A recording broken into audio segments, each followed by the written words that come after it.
All right, guys, we have finally come to the end of this day. It was a very long day, and I'm sorry, I am looking a little rough, but that's okay. So anyway, we are gonna get started on these cinnamon rolls tonight. So I know I mentioned in my video earlier making apple cider cinnamon rolls, which I do want to do, but I forgot my apples at the store and I was not turning around to get them. So tonight we are going to make the best pumpkin cinnamon rolls ever. So, which actually sounds better to me, and I'm in more of a pumpkin mood than an apple mood anyway. So we'll see how this turns out. But so I'm gonna use my KitchenAid mixer. So what we're gonna do, while I'm letting all of this mix up, I'm gonna go ahead and preheat my oven to 350. Well, actually, I take that back. No, I'm going to preheat it to about 250. I'll turn it off, and then I'm gonna put my dough in there to rise and let the door stay open. That's typically how I let my stuff rise.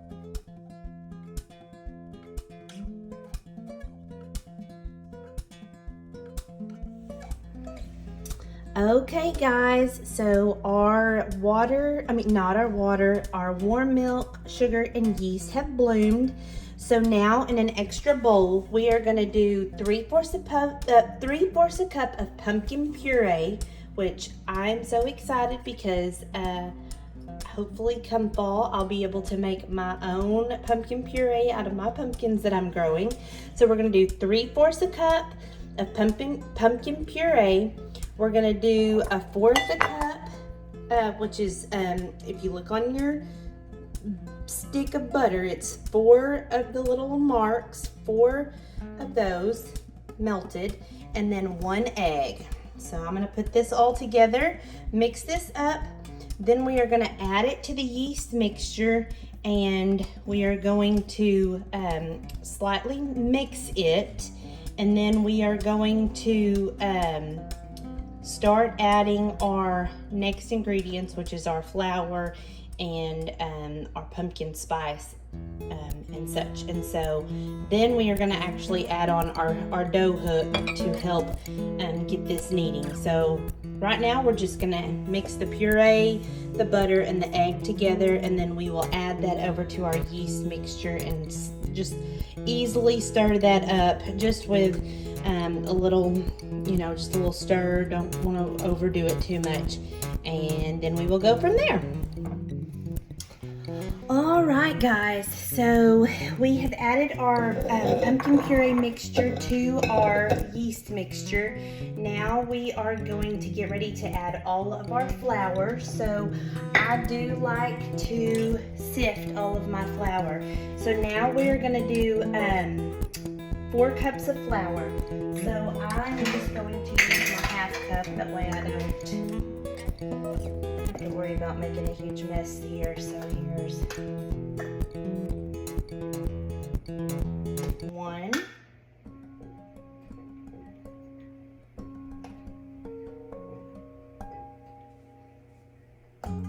2.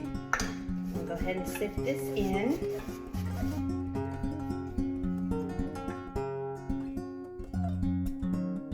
Okay, so now we have all of our flour sifted in, 4 cups. Now we're going to add just a little bit of salt. So we are going to do 3/4 teaspoon.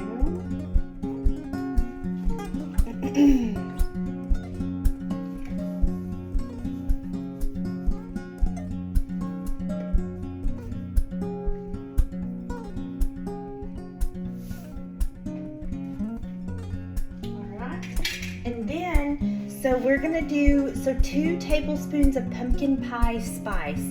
So I actually got this at Whole Foods quite some time back, but here's what mine is. It's pumpkin pie spice, and so it's got cinnamon, cloves, ginger, nutmeg.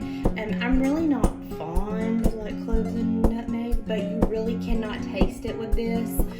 The cinnamon is a big part of it. So it says 2 tablespoons, but I'm just gonna put it in here, and because I like a little more than typically what it calls for, so we're gonna put this in there. And now we're gonna put our dough hook on, and we're actually gonna let this knead for, it says about 8 to 10 minutes. I'm gonna watch it. It's really just when you have a dough ball that forms. And so I'm gonna watch for my dough ball to form. And then we will be able to put it in a greased bowl. You can grease it with butter, olive oil, whatever, grease a bowl, put it in there, cover it with either a warm towel, saran wrap, something, and then you want to put it in your warm spot. I will just be putting a towel over it because I do have the oven heated, and so I'm getting ready to turn my oven off so I can put a towel over it and stick it in there, and that way obviously saran wrap and heat don't go well together, it will melt. So anyway, so I'm gonna get this kneading and get it in my bowl and get it rising, and then once it rises, I'll come back and I'll show you all of doing the filling and all of that stuff. So we got a lot to do. I'll be back later.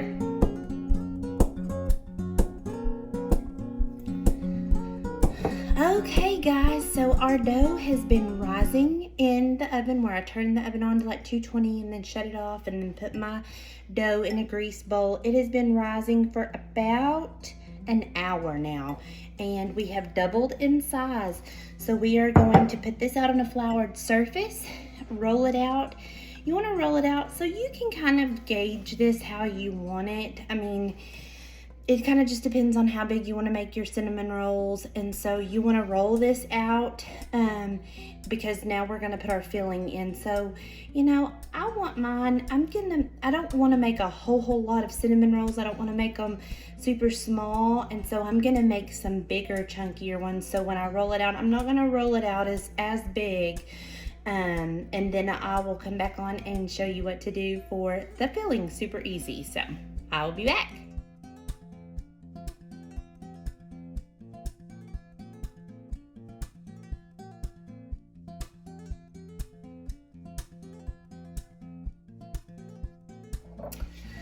Okay guys, so you can tell back here I've got it rolled out. It's actually still pretty thick, but like I said, I'm making bigger rolls. And so now we're gonna make the filling super easy. So just in a little bowl, you wanna do 2/3 a cup of brown sugar. I like to use light brown sugar. And then it calls for 1.5 tablespoons of cinnamon. Measure that out. I just put in what I want to. And so you're gonna put in your cinnamon. And I don't know, you can't even see me doing it here, but put in your cinnamon. I like to do quite a bit. All right, and then we're just gonna whisk that together. And you can kind of tell and even taste it to see if you think that's gonna be enough cinnamon. Might do a little bit more. All right, whisk that together, and then you're gonna do another. So earlier we used 1/4 cup of butter, so now we're gonna use our other 1/4 cup of butter, softened. And I use one of these little basting brushes. It's just easier to me. That way you're not making a mess. But we're gonna do this out on our cinnamon rolls. You don't wanna do it all the way to the edge because you don't want your stuff coming out, which is probably going to come out anyway, but you try to avoid it coming out. So we're going to just baste our dough here with our butter, and then we are going to take and add all of that filling on the inside. Y'all, I'm so excited about this pumpkin. I'm so in the mood for this. So we'll get this added on here.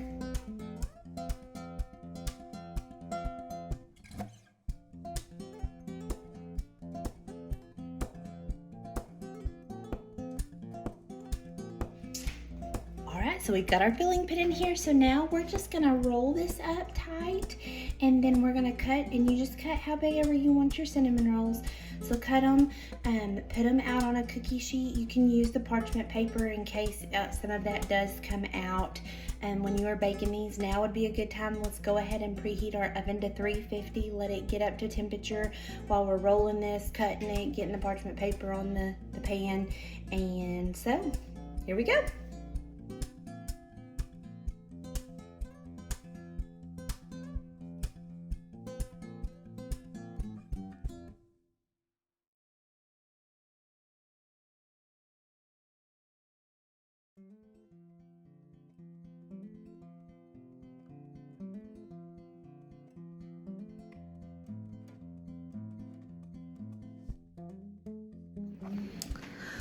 Okay, y'all.